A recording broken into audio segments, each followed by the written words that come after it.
Janet, ang mga resulta ng pagpapalaganap ng ebanghelyo ng New Life Church nitong mga nakalipas na buwan ay medyo maganda.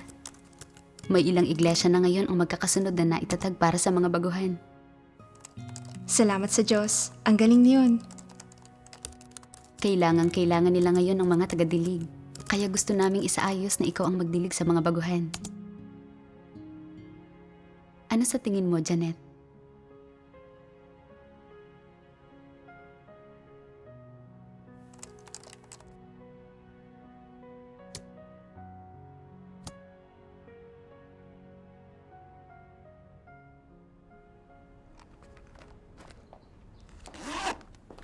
Janet, mag-usap tayo sandali. Sige. Bakit hindi ka sumagot sa mensahe ko kahapon? May mga problema ka ba? Kilala mo naman ako. Hindi ako magaling magsalita at hindi ko maayos na naipapahayag ang sarili ko. Kailangan ng madalas na pakikipagtipon sa mga baguhan sa tungkulin ng pagdidilig. Kung hindi ako makapagbabahagi ng maayos, ano na lang ang iisipin ng mga baguhan sa akin? Masyado ka nang nalugmok sa banidad at pagpapahalaga sa sarili. Iniisip mo na maipapahiya mo ang sarili mo kapag hindi ka nakapagbahagi ng maayos at hindi ka man lang naglalakas loob na gawin ang tungkulin mo. Maaari bang pag-isipan mo ng kaunti kung anong uri ng tiwaling disposisyon ito? Noong Agosto, isinaayos ng iglesia na diligan ko ang mga baguhan. At noong panahong iyon, mayroon ako mga ideya na kapareho ng sa iyo. Palagi kong iniisip na hindi ako magaling magsalita at nahihiya ako kapag nakikipag-usap sa mga hindi ko kakilala. Paano ko madidiligan ang mga baguhan? Madalas na negatibo ako at ayaw kong gawin ang mga tungkulin ng pagdidilig. Subalit, sa pamamagitan ng pagbabasa ng mga salita ng Diyos at pakikipagbahaginan kasama ang mga kapatid, nagkamit ako ng kaunting kaalaman tungkol sa aking kalagayan. Naging ganoon din ang kalagayan mo? Oo. Kung gayon, ano ang naging karanasan mo? Ikwento mo naman sa akin. Sige. Mula pagkabata, medyo mahiyain na ako at hindi ko maayos na naipapahayag ang sarili ko. Kapag nakikisalamuha sa mga hindi ko kakilala, wala akong gaanong lakas ng loob na magsalita. At kapag maraming tao sa paligid ko, sobra akong kinakabahan. Lagi akong natatakot na hindi ko maipapahayag ng malinaw ang sarili ko at magbumuka lang akong hangal. Dahil dito, madalas kong nadaramang mas mababa ako kaysa sa iba. Noong Agosto 2023, isinaayos ng iglesia na diligan ko ang mga baguhan. Hiningi sa akin ang tungkuling ito na madalas na makipagtipon sa mga baguhan at kinailangan ko ring makipag-ugnayan sa iba pang tagadilig. Dahil sa kinakaharap kong gayong mga sitwasyon, madalas akong kinakabahan at natatakot na kapag ako na ang magbabahagi, baka hindi ako makapagsalita ng malinaw. At ano na lang ang iisipin ng mga kapatid sa akin kung magkagayon. Oo, meron din ako ng ganitong mga pangamba. Isang araw, si Stacy, ang sister na naging katuwang ko ay isinama ako para makipagtipon sa mga baguhan. Mayroong halos 40 o 50 na tao roon. Nang nakita ko ang eksenang ito, hindi ko naiwasang kabahan. Masyadong maraming tao ang naroroon. Sobrang magiging kahiya-hiya ang magbahagi ng hindi maayos sa harap ng maraming taong ito. Iisipin nila, kung ganito ka, na hindi man lang maintindihan kapag nagsasalita, madidiligan mo ba talaga kami?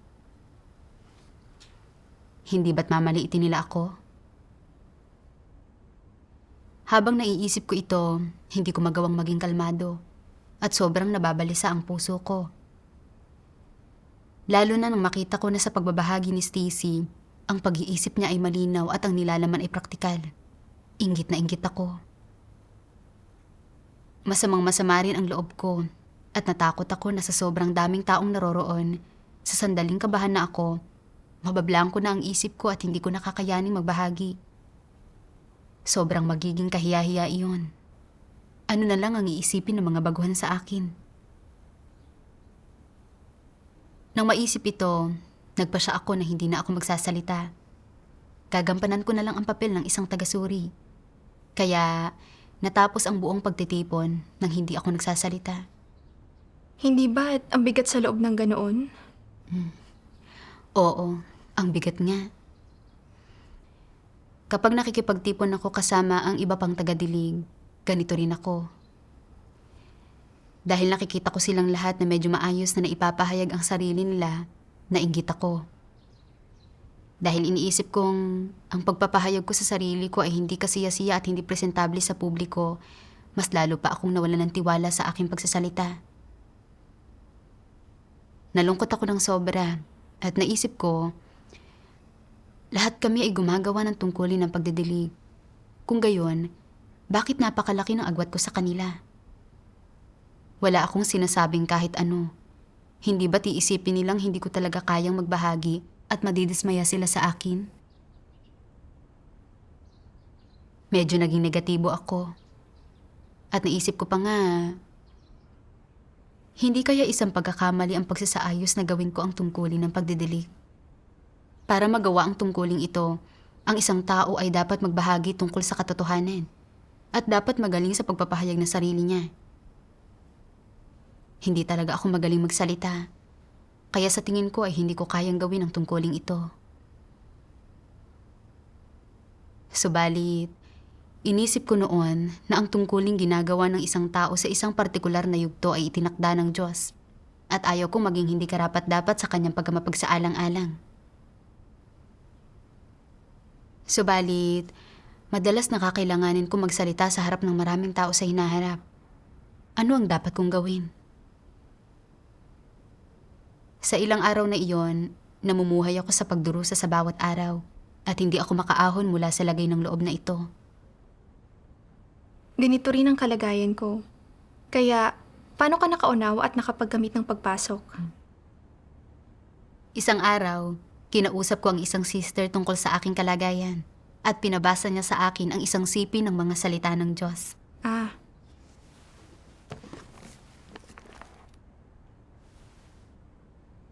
Kung ikaw ay madalas na nagpaparatang sa buhay mo, kung ang puso mo ay hindi makasumpong ng kapahingahan, kung ikaw ay walang kapayapaan o kagalakan, at madalas na binabalot ng pag-aalala at pagkabalisa tungkol sa lahat ng uri ng mga bagay, ano ang ipinapakita nito? Ipinapakita lamang nito na hindi mo isinasagawa ang katotohanan, hindi naninindigan sa iyong patotoo sa Diyos. Kapag namumuhay ka sa gitna ng disposisyon ni Satanas, malamang na ikaw ay mabibigo ng madalas sa pagsasagawa ng katotohanan. Tatalikuran ang katotohanan at magiging makasarili at kasuklam-suklam. Itinataguyod mo lamang ang iyong imahin, ang iyong reputasyon at katayuan, at ang iyong mga interes. Ang pamumuhay palagi para lamang sa iyong sarili ay nagdadala sa iyo ng malaking pasakit. Dahil napakarami ng iyong mga makasariling pagnanasa, gusot, gapos, pag-aalinlangan, at kinaiinisan, kaya wala ka ng kahit kaunting kapayapaan o kagalakan. Ang mamuhay para sa tawag ng tiwaling laman ay ang magdusa ng labis-labis. Yaong mga naghahangad sa katotohanan ay naiiba. Habang mas nauunawaan nila ang katotohanan, mas nagiging matiwasay at malaya sila. Habang mas isinasagawa nila ang katotohanan, mas nagkakaroon sila ng kapayapaan at kagalakan. Kapag nakamit nila ang katotohanan, ganap silang mamumuhay sa liwanag, magtatamasa ng mga pagpapala ng Diyos at hindi magkakaroon ng anumang pasakit. Amen.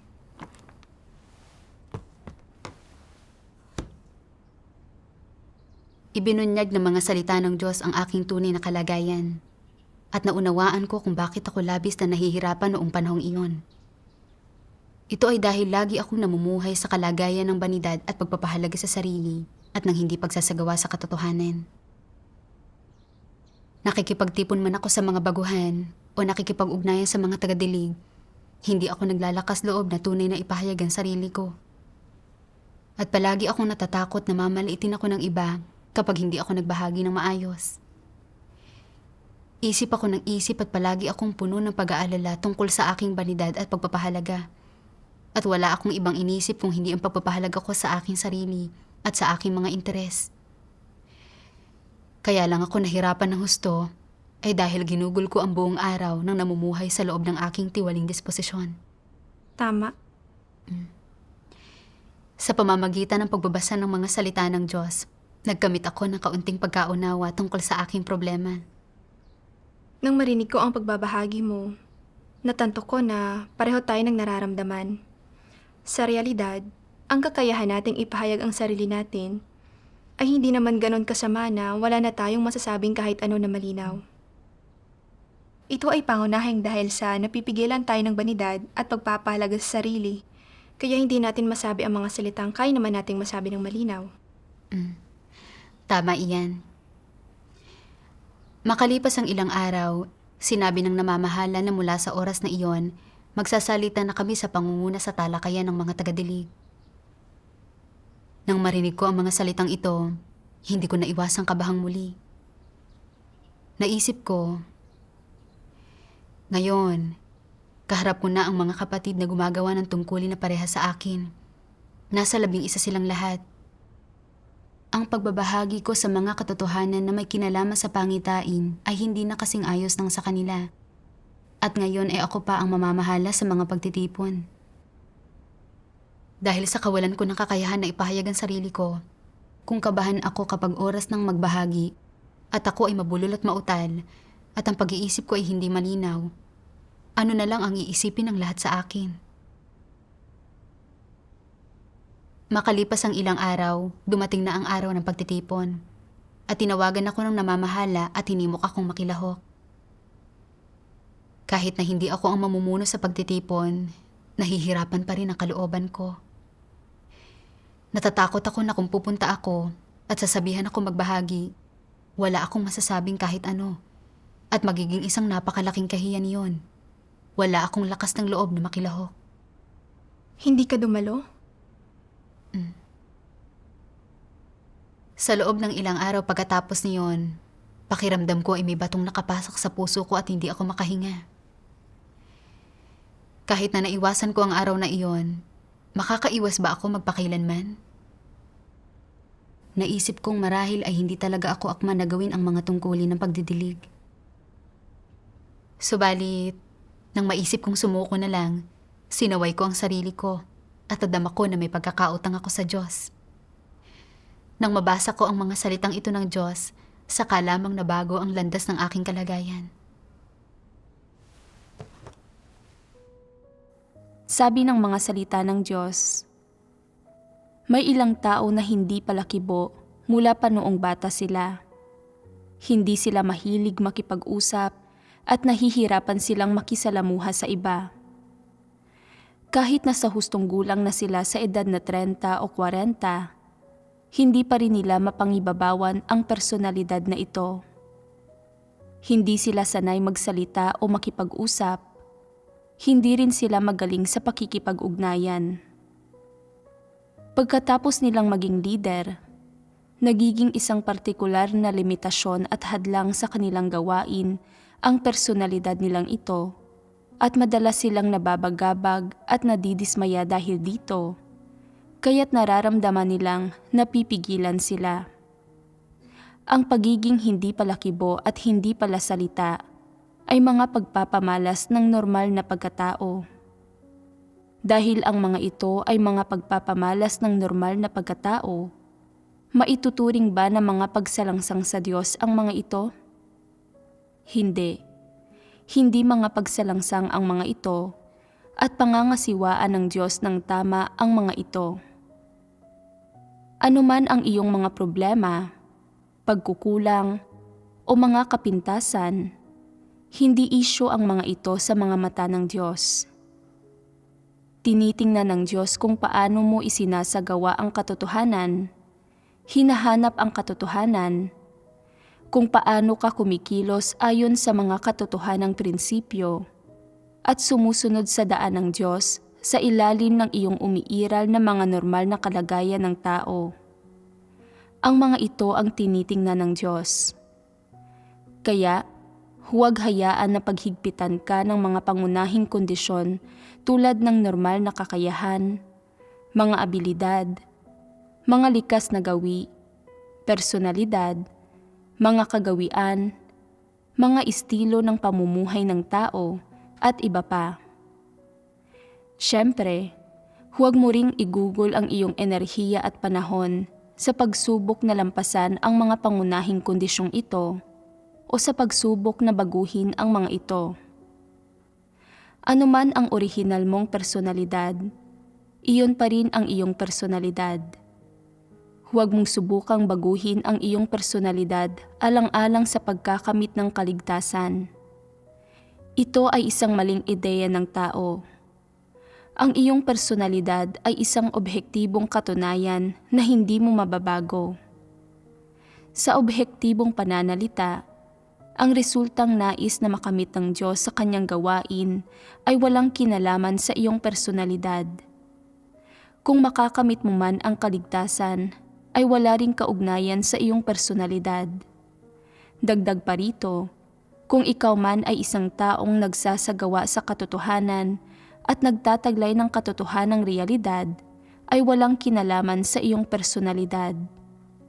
Kaya, huwag mong subukang baguhin ang iyong personalidad dahil lang sa gumagawa ka ng ilang tungkulin o nangangasiwa sa ilang gampanin. Maling kaisipan ito. Ano ang dapat mong gawin kung gayon? Ano man ang iyong personalidad o likas na mga kalagayan, dapat mong sundin at isagawa ang mga katotohanang prinsipyo. Sa huli, hindi sinusuri ng Diyos kung sumusunod ka sa kanyang daan o kung makakamit mo ang kaligtasan batay sa iyong personalidad. Hindi iniisip ng Diyos kung ano ang taglay mong likas na kakayahan, mga abilidad, talento, kaloob, o kasanayan, at hindi rin niya sinusuri kung gaano mo napigilan ang iyong mga likas na gawi at pangangailangan ng katawan. Sa halip, tinitingnan ng Diyos kung habang sinusundan mo ang Diyos at ginagawa ang iyong mga tungkulin, isinasagawa mo ba ang kanyang mga salita? Kung mayroon ka bang intensyon at aspirasyon na hangarin ang katotohanan? At sa huli, kung nakamit mo ba ang pagsasagawa sa katotohanan at pagsunod sa daan ng Diyos? Ito ang tinitingnan ng Diyos. Naiintindihan mo ba ito? Amen. Hindi tumitingin ang Diyos sa mga depekto ng personalidad ng mga tao, kundi kung hinahangad at isinasagawa ba ng mga tao ang katotohanan. Tama iyan. Sa pagbabasa ng mga salita ng Diyos, lubha ako na antig at nadama ko na medyo nakalaya ako. Tama. Naunawaan ko na hindi gusto ng Diyos na baguhin ang mga likas na gawi at personalidad ng mga tao. Bagkus, ang nais niyang baguhin ay ang kanilang mga tiwaling disposisyon. Ang mga depekto sa personalidad ay mga pagpapamalas ng normal na pagkatao na hindi kinokondena ng Diyos. Oo. Noon pa man ay palagi na akong mayroong partikular na pananaw. Iniisip ko na mahiyain ako at hindi maayos na naipapahayag ang sarili ko at na hindi ako akma para gawin ang mga tungkulin ng pagdidilig. Sa tuwing nakakaharap ko ang mga taong hindi mahiyain na maayos na naipapahayag ang mga sarili nila, nararamdaman ko na para akong napipigilan. At lagi ako natatakot kung ano ang iisipin ng mga tao sa akin kapag hindi ko maayos na naipahayag ang sarili ko. Nadama ko na mas nakabababa ako at nahihiya ako. Nadama ko pa na hindi ko magagawa ang tungkuling ito. Lumalabas na nagiging praning lang pala ang pananaw ko. Tama. Ang pagiging mahiyain ko at hindi maayos na naipapahayag ang sarili ko ay hindi naaapektuhan ang pagganap ko sa aking tungkulin. Nang magbalik tanaw ako sa panahong ibang mga tungkulin pa ang ginagawa ko. Noong panahong iyon, masigasig kong sinubukang pagnilay-nilayan ang mga salita ng Diyos. At kapag masigasig kong ginagawa ang aking tungkulin, may nakukuha akong ilang resulta. Kapag nagtitipon na tagbabahaginan, nakakapagkamit din ako ng kaunting kaliwanagan at pagtanglaw. Bagaman, hindi ko maipahayag ang sarili ko ng kasing ayos ng sa iba, hindi naman sa wala talaga akong maipahayag ng malinaw. Sa katunayan, sapat ang ibinigay sa akin ng Diyos. Oo. Ito ay pangunahing dahil sa napigilan ako ng banidad at pagpapahalaga sa sarili. At natakot ako na kung magbabahagi ako ng hindi maayos, magmumuka akong isang hangal. Palagi ko ring itinadahilan ang aking pagkamahiyain at pagiging hindi magaling sa pagsasalita. At hindi ko pinag-isipan kung paano ko lulutasin ang mga suliraning ito sa aking tungkulin, lalo na kung paano pagninilay-nilayan ang aking tiwaling disposisyon. Namuhay ako sa loob ng aking banidad at pagpapahalaga sa sarili. Hindi ako makaalpas. Ipinaunawa sa akin ng mga salita ng Diyos na ang pamamaraan ko sa paglutas ng mga problema ay mali. At hindi ako dapat laging maging negatibo o madama na mas mababa ako dahil sa ako ay mahiyain at hindi magaling sa pagpapahayag ng aking sarili. Sapagkat ang personalidad ng isang tao ay itinakda ng Diyos at hindi ito mababago at hindi ito isang tiwaling disposisyon. Ang magagawa ko lang ay ang hangarin ang katotohanan. Lutasin ang aking tiwaling disposisyon at hindi na mapigilan pa ng banidad at pagpapahalaga sa sarili. Sa ganitong paraan, ako ay magiging panatag at malaya. Oo, ito ang tamang landas. Kalaunan, nagsagawa ako ng ayon sa mga salita ng Diyos at tinanggap at hinarap ko ang mga depekto ng aking personalidad. Sa mga bagay na kaya kong gawin, ginawa ko ang lahat ng aking makakaya para umaksyon. Sa mga bagay na hindi ko kaya, nakipagtulungan ako sa mga sister na naging katuwang ko. At natuto ako sa kanila para mapunan ko ang aking mga kahinaan. Hindi na ako nakaramdam ng pagiging mababa at ng lungkot dahil ako ay mahiyain at hindi magaling magsalita. Salamat sa Diyos. Kalaunan, nang kausapin ko ang isang sister tungkol sa aking kalagayan, pinabasa niya sa akin ang isang sipi ng mga salita ng Diyos. Sabi ng makapangyarihang Diyos, kumpara sa mga normal na tao, mas matindi ang pagmamahal ng mga antikristo sa kanilang reputasyon at katayuan at nasa loob ng kanilang disposisyon at diwa. Hindi ito isang pansamantalang interes o lumilipas na epekto ng kanilang paligid. Ito ay isang bagay na nasa kanilang buhay, nasa kanilang mga buto, kaya ito ay kanilang diwa. Masasabing sa lahat ng ginagawa ng mga antikristo, ang una nilang isinasaalang-alang ay ang kanilang sariling reputasyon at katayuan, wala nang iba pa. Para sa mga antikristo, ang reputasyon at katayuan ang kanilang buhay at ang kanilang panghabang buhay na mithiin. Sa lahat ng kanilang ginagawa, ang una nilang isinasaalang-alang ay, ano ang mangyayari sa aking katayuan at sa aking reputasyon?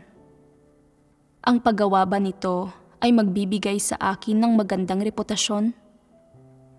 Itataas ba nito ang aking katayuan sa isipan ng mga tao? Iyon ang unang bagay na kanilang iniisip na sapat na patunay na mayroon silang disposisyon at diwa ng mga antikristo. Kung hindi nila isasaalang-alang ang mga problemang ito.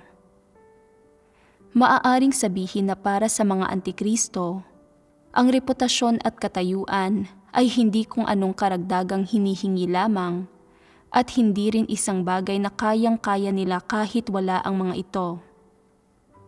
Bahagi ang mga iyon ng kalikasan ng mga antikristo. Iyon ay nasa kanilang mga buto, sa kanilang dugo. Ang mga iyon ay likas sa kanila. Hindi masasabing ang mga antikristo ay walang pakialam kung sila ba ay nagtataglay ng reputasyon at katayuan. Hindi ganito ang kanilang pag-uugali. Kung gayon, ano ang kanilang pag-uugali?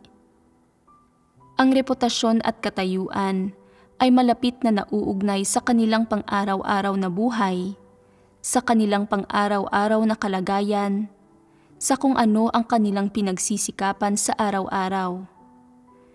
At kaya para sa mga antikristo, ang katayuan at reputasyon ang buhay nila. Paano man sila mabuhay, anuman ang kapaligiran na tinitirhan nila, anuman ang gawain na kanilang ginagawa, anuman ang kanilang pinagsisikapan, anuman ang kanilang mga mithiin, Anuman ang direksyon ng kanilang buhay, umiikot ang lahat ng ito sa pagkakaroon ng magandang reputasyon at mataas na katayuan. At hindi nagbabago ang pakay na ito. Hinding-hindi nila kayang isantabi ang gayong mga bagay. Ito ang totoong mukha ng mga antikristo at ang kanilang diwa. Amen. Ibinunyag ng Diyos na ang pinakamahalaga sa mga antikristo ay ang kanilang reputasyon at katayuan. Nakikita nila ang reputasyon at katayuan na mas mahalaga pa kaysa sa sarili nilang buhay. Tama. Kung magbabalik tanaw, may ganito rin akong uri ng kalagayan dati. Sa realidad, kapag nakikipagtipon ako kasama ng mga baguhan, ang kailangan ko lamang gawin ay ang pagnilayang mabuti ang mga salita ng Diyos at magbahagi sa mga bahagi na kaya kong maunawaan. Gayunman, hindi ko ito ginawa. Nang nakita ko ang mga baguhan, hindi ako nakatuon sa pagninilay-nilay sa mga salita ng Diyos o kung paano lutasin ang mga problema ng baguhan, kundi kung paano magbahagi para makapag-iwan ako ng magandang imahe sa puso nila. Kapag naiisip ko kung anong iisipin ng iba sa akin, kung hindi ako maayos na makapagpahayag ng sarili at makapagbahagi, napipigilan ang puso ko at hindi ako naglalakas loob na magbahagi. Ganito rin kapag nakikipagtipon at nakikipag-ugnayan ako sa ibang tagadilig. Nang makita ko silang lahat na nakapagpahayag na mas maayos kaysa sa akin, hindi ko naisip na matuto at makipag-ugnayan sa kanila para mapunan ko ang mga kahinaan ko. Sa halip, natakot ako kung ano ang iisipin nila sa akin kapag hindi ako maayos na nakapagpahayag ng sarili at nakapagbahagi. Kapag wala akong sinasabing kahit ano, nag-aalala rin ako kung ano ang isipin nila sa akin. Sa sandaling napigilan na ako ng mga gapos ng banidad at ng pagpapahalaga sa sarili sa isang partikular na antas, hindi ko agad na hinanap ang katotohanan para lutasin ang mga bagay-bagay. Sa halip, natakot ako na makilatis ng iba. Mas gugustuhin kong wag nang gawin ang tungkuling ito kaysa tawagin ako ng mga tao na walang kwenta. Sa ganitong paraan, kahit papaano ay mapapanatili ko ang huling hibla ng dignidad ko. Nakita ko na nagsasalita man ako o nananahimik at aling grupo man ng mga tao ang kasama ko. Nasaan man ako, lagi ko lamang isinasaalang-alang ang pansarili kong banidad at pagpapahalaga sa sarili. Ang sakit, pagiging negatibo, at pagiging mababa na nadama ko ngayon ay pawang dahil sa aking banidad at pagpapahalaga sa sarili. Ito ay dahil sa kawalan ko ng kakayahang humarap sa mga tao. At ginusto ko pang bitiwan ang tungkulin ko dahil hindi ko matugunan ang pagpapahalaga ko sa aking sarili.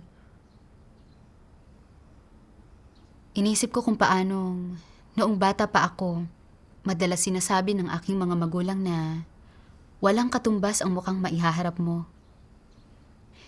Dahil na-impluwensyahan ako ng ganitong uri ng satanikong lason, kahit sino pang makasalamuha ko, gusto ko palagi mag-iwan ng magandang impresyon sa kanila. At kahit na hindi ko sila mapahanga, kahit papaano ay hindi ko hahayaan na maliitin nila ako.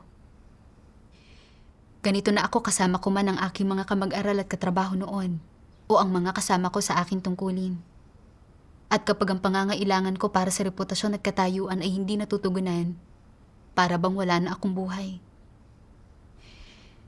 Nakita ko na ang nailantad ko ay ang disposisyon ng mga antikristo.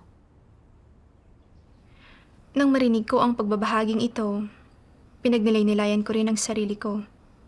Ano man ang ginagawa ko, palagi kong isinasaalang-alang ang pagpapahalaga ko sa sarili at pansarili kong katayuan. Hindi ito pansamantalang paglalantad, kundi ito isang bagay na nasa aking buhay, nasa kaibuturan ko. Ang pinapakita ko ay ang disposisyon ng mga antikristo.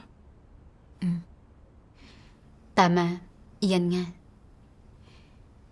Dahil sa pagkakilala na ito, naunawaan ko rin na may pagsasaalang-alang ang Diyos sa likod ng kanyang pagtatakda ng ganitong uri ng personalidad para sa akin.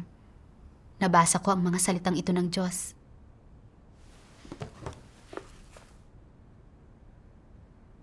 Matapos magawang tiwali ni Satanas, Tinataglay ng mga tao ang tiwaling disposisyon ni Satanas bilang diwa ng kanilang buhay. Ibig sabihin, namumuhay sila ayon sa kanilang tiwaling disposisyon at ang kanilang buhay ay pinamumunuan ng tiwaling disposisyong iyon. Sa makatuwid, kapag ang isang tao ay nagtataglay ng isang tiwaling disposisyon at sinasamahan ito ng mahusay na kakayahan, ng ekstraordinaryong kakayahan, at ng kumpleto, perpekto, at kahangahangang mga abilidad sa kabuuan, pinatitindi lamang nito ang kanilang tiwaling disposisyon at humahantong sa matinding paglala ng tiwaling disposisyong iyon. At dahil sa mga katangiang iyon, ay hindi na makontrol ang tiwaling disposisyong iyon. Bilang resulta, sila ay nagiging mas mayabang, mapagmatigas, mapanlinlang at buktot. Mas lalo silang nahihirapang tanggapin ang katotohanan at walang paraan para malutas ang kanilang tiwaling disposisyon. Amen. Sa pagbabasa ng mga salita ng Diyos, naunawaan ko na kung magaling ako magsalita, napakahusay sa pagpapahayag ng aking sarili at madali kong nakokontrol ang lahat ng uri ng sitwasyon. Kung nasa akin ang atensyon ng lahat at iginagalang ako ng iba, tiyak na masisihan ako sa sarili ko at mahihibang sa tuwa. Dahil hindi ako bihasa sa pagpapahayag ng aking sarili, nagagawa kong magtiwala at bumaling sa Diyos sa gitna ng mga paghihirap. Nakikita ko rin ang aking mga kahinaan at kawalang kakayahan, ang aking pagiging hindi mahalaga at hindi magaling sa pagsasalita. At kaya, hindi ako nangangahas na maging mayabang. Tama. Masyado akong nahumaling sa reputasyon at katayuan, subalit hindi ako magaling magsalita at hindi ko maayos na naipapahayag ang sarili ko. May ganoon akong malalaking kapintasan, pero masyado ko pa ring pinahalagahan ang iisipin ng iba sa akin. Kung naging magaling ako magsalita, magiging mas mayabang lang ako at iisipin ko na akong pinakamagaling sa lahat, gaya ni Satanas. Labis akong pinrotektahan ng Diyos sa pamamagitan ng hindi pagbibigay sa akin ng kakayahang makapagsalita ng maayos. Salamat sa Diyos. Kalaunan, mas nagbasa pa ako ng mga salita ng Diyos. Sabi ng makapangyarihang Diyos, ang paghahangad sa katotohanan ang pinakamahalagang bagay. Sa alinmang perspektiba mo ito tingnan. Maaari mong iwasan ang mga kapintasan at pagkukulang ng pagkatao, ngunit hinding-hindi mo maaaring iwasan ang landas ng paghahangad sa katotohanan. Kahit gaano pa kaperpekto o karangal ang iyong pagkatao, o mas kaunti man ang iyong mga kapintasan at depekto, at nagtataglay ka man ng mas maraming kalakasan kaysa sa ibang tao, hindi ito nangangahulugan na nauunawaan mo ang katotohanan. Hindi rin ito mapapalitan ang iyong paghahangad sa katotohanan. Sa kabaligtaran, kung hahangarin mo ang katotohanan, kung marami kang nauunawaan sa katotohanan, at kung may sapat at praktikal kang pagkaunawa tungkol dito, mapupuna nito ang maraming kakulangan at problema sa iyong pagkatao. Kung ang tanging iniisip mo kapag wala kang ginagawa bawat araw ay may kinalaman sa kung paano lulutasin ang iyong tiwaling disposisyon, paano isasagawa ang katotohanan, at paano mauunawaan ang mga katotohanang prinsipyo, matututuhan mong gamitin ang katotohanan para lutasin ang iyong mga problema ayon sa mga salita ng Diyos. Sa gayon ay magkakaroon ka ng kakayahang mamuhay ng nakapagsasarili at makakapasok ka na sa buhay. Wala ka nang haharaping matitinding paghihirap sa pagsunod sa Diyos at unti-unti makakapasok ka sa katotohanang realidad. Kung sa iyong puso, nahuhumaling ka pa rin sa katanyagan at katayuan, abala pa rin sa pagpapakitang gilas at pagpapatingala sa iba sa iyo, hindi ka isang taong naghahangad ng katotohanan kung gayon at maling landas ang tinatahak mo. Ang hinahangad mo ay hindi ang katotohanan, ni ang buhay, kundi ang mga bagay na gustong-gusto mo. Ito ay reputasyon, kita, at katayuan. Kung ganoon, walang kaugnayan sa katotohanan ang anumang gagawin mo. Ang lahat ng ito ay paggawa ng masama at pagbibigay serbisyo. Kung sa puso mo, minamahal mo ang katotohanan at lagi kang nagsisikap para sa katotohanan, kung naghahangad ka ng disposisyonal na pagbabago, nagkakamit ng tunay na pagsunod sa Diyos, at nagkakaroon ng takot sa Diyos at umiiwas sa kasamaan, at kung nakokontrol mo ang sarili mo sa lahat ng ginagawa mo, at nagagawa mong tanggapin ang pagsusuri ng Diyos, patuloy na bubuti ang iyong kalagayan at ikaw ay magiging isang taong namumuhay sa harap ng Diyos. Amen. Mula sa mga salita ng Diyos, naunawaan ko na ang mga hindi naghahangad sa katotohanan, gaano man nila kaayos na ipahayag ang mga sarili nila, gaano man kaganda ang personalidad nila, gaano man sila kagaling magsalita, o gaano man karaming tao ang humahanga sa kanila, ay hindi sasang-ayunan ng Diyos. Hindi tinitingnan ng Diyos ang mga kakulangan ng mga tao. Sa halip ay kung kaya ba nilang hangarin ang katotohanan, magpasakop sa Kanya, at magkaroon ng takot sa Kanya. Tama. Sa pagganap ko ng tungkulin ng pagdidilig sa mga baguhan, ang intensyon ng Diyos ay para hangarin ko ang katotohanan habang ginagawa ko ang aking tungkulin. Para tuparin ko ang aking responsibilidad, humaharap man ako sa mga baguhan o sa mga tagadilig.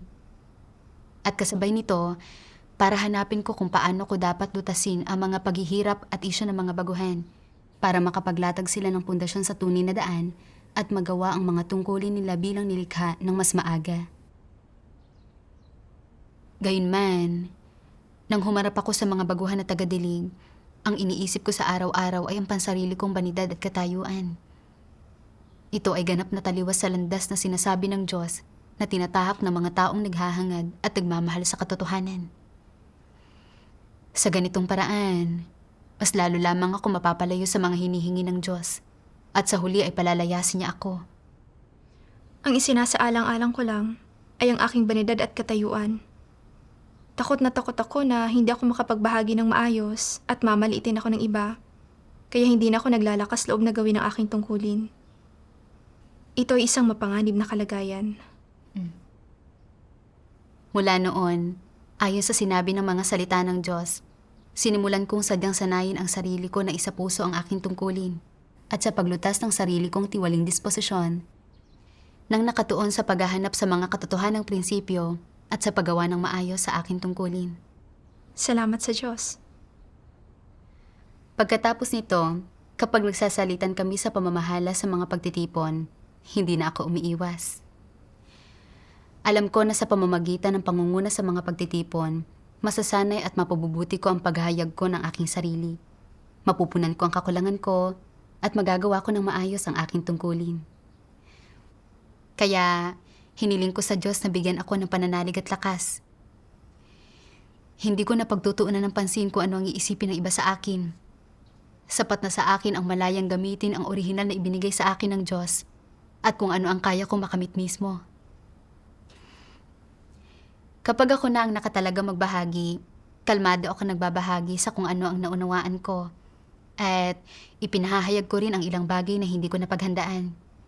Hindi na ako napipigilan ng pagpapahalaga ko sa sarili. Salamat sa Diyos. Ito ang resulta ng mga salita ng Diyos. Amen. Dahil sa karanasang ito, nalaman ko na hindi ang pagiging hindi magaling magsalita ang dahilan ng aking pagkalugmok sa depresyon at pasakit, kundi ang paghahangad ko sa reputasyon at katayuan. Ang pagiging hindi magaling magsalita at hindi maayos na maipahayag ang sarili ay kakulangan sa pagkatao, subalit hindi ito isang nakamamatay na karamdaman. Ang pagsasapuso sa paghahangad sa katotohanan at paghahanap sa mga katotohanang prinsipyo kapag humaharap sa mga problema o suliranin kapag ginagawa ng isang tao ang tungkulin, ito ang pinakamahalagang bagay. Tama iyan. Kapag nauunawaan na ng isang tao ang katotohanan, gagaling din siya sa pagpapahayag ng kanyang sarili. Kailangan ko gawin ng maayos ang aking tungkulin ng pagdidilig. Sanayin pang aking sarili at mas umasa sa Diyos para magawa ko ng maayos ang aking tungkulin. Salamat sa Salamat Diyos. sa Diyos.